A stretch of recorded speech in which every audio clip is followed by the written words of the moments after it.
Conscious leadership starts with awareness, but I'm not talking about awareness of your goals or your quarterly targets.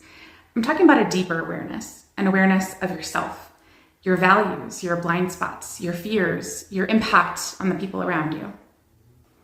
Conscious leadership calls on you to have an awareness of both your internal and external existence, and it moves beyond transactional management and into transformation. Because true leaders influence, they uplift, they engender trust, provide vision, and they move with integrity. Many Black leaders practice conscious leadership long before the concept had a name. Civil rights organizers, community builders, movement leaders, they all understood that leadership wasn't just about achieving short-term wins. It was about healing communities. It was about sharing vision and building trust. And it was about empowering people to see themselves as worthy and as capable of change. Think about Dr. Martin Luther King Jr. During the Montgomery bus boycott, his home was bombed while his wife and his infant daughter were inside. An angry crowd gathered outside, some were even carrying weapons, ready to retaliate. And in that moment, King could have met violence with violence. Instead, he stood on his damaged porch and he urged the crowd to go home in peace. He chose nonviolence, not because it was easy, but because it was aligned with his deepest values. And that's really conscious leadership under pressure, leading from principle when every instinct and even logic might say otherwise.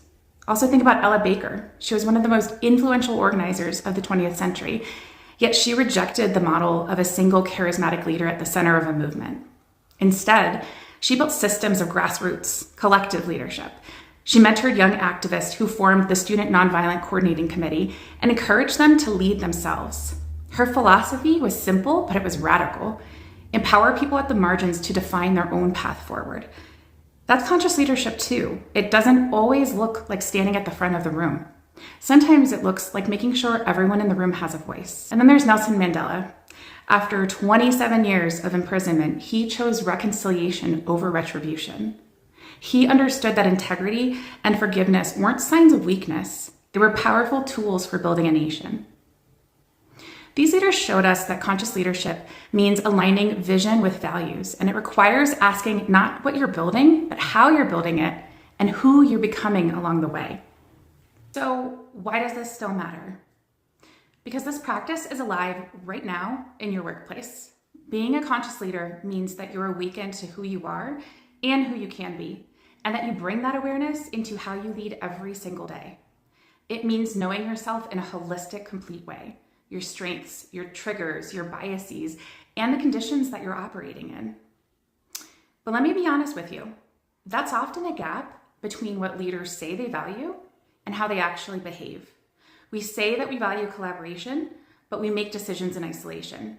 We say that we value people, but we lead from fear. Conscious leadership asks you to close that gap. This requires reflection, not just reaction. Conscious leadership shows up in the small daily choices, pausing before responding, examining your own personal biases, aligning decisions with your core values, and considering your impact, not just your intent. This kind of leadership doesn't happen automatically. It's practiced. Leadership is a series of behaviors that impact people and outcomes. And our behaviors are shaped by countless things. It could be our training, our experiences, our beliefs, our fears. And the truth is, you're already operating from a set of values. Conscious leadership simply asks you to name them, to own them, and to lead from them with intention. Leadership without awareness can unintentionally create and cause harm. But leadership with deep awareness becomes a catalyst for change. And this is what Black history and leadership teaches us again and again. When vision is paired with empathy, when courage is paired with reflection, and when values guide action, transformation becomes possible. Conscious leadership isn't abstract. It's lived, and it's lived daily. And when you become awakened to who you are and who you can be, you bring that awareness to your workplace, your community, and your home. So I'll leave you with this question. What values are you leading from today? And consider, are they the ones that you chose on purpose?